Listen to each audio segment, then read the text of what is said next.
armour.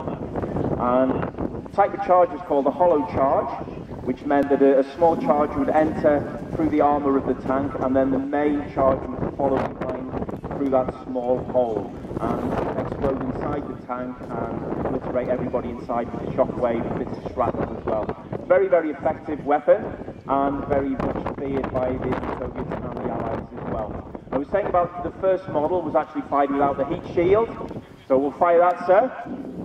And so what they find on the second model, they put a heat shield on it, and that saved the person turning to a nice shade of toast. So the heat shield was very good.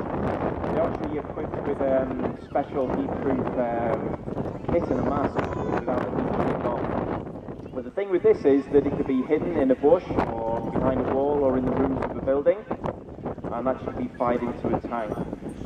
Very simple armour on it.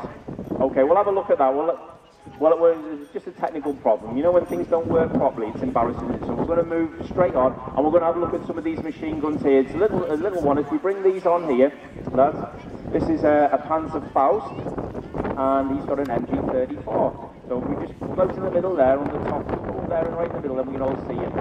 Right in the middle there. Now, this is called a Panzer Faust, or a tank fist. There are different types of them. There was a really little small one, would only have a range of about 20 metres, and that is that a 60-metre range one? Hey, I know my Panzer Faust, that's a 60-metre one, and what we've got on the end is, again, like a rocket, and that's a hollow charge. The small charge in the front and the main charge follows behind it, and that will be deployed and fired, and it's basically just a little tube, and out of the back of the tube comes all the flames. And can we take the top off? Does it actually fire? The front bit comes off, yeah, and that big shell thing on the thing would fly off into the side of the tank.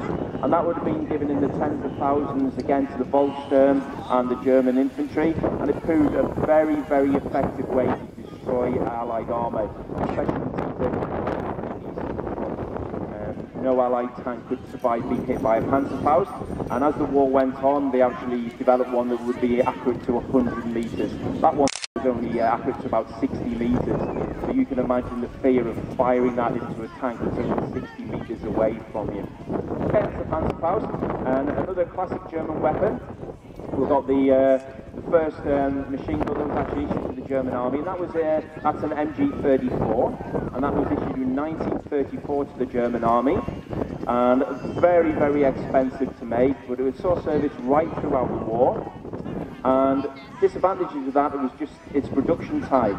It took a lot of machining to produce an MG34. So the Germans realised quite early on in the war this was not suitable for production. So they went back to the drawing board, and the MG34 was superseded in 1942 by the iconic MG42, which you'll see in some of the displays around the arena. The MG42 is still in service with armies all around the world today. And the MG34, which is that one, was belt-fed, which made it a very fast-firing machine gun indeed. Now, we'll go back to the Fallschirmjägers. Are we in a position to have another go, sir? Okay, we're going to have a look at the Panzerschreck again. Fingers crossed. In your own time, sir.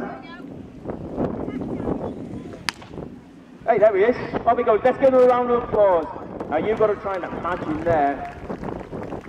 Is that pesky seagull gone? Yeah. Right, we've got rid of that. Now, you can imagine that firing a rocket into the side of any Allied armour. Very effective weapon indeed.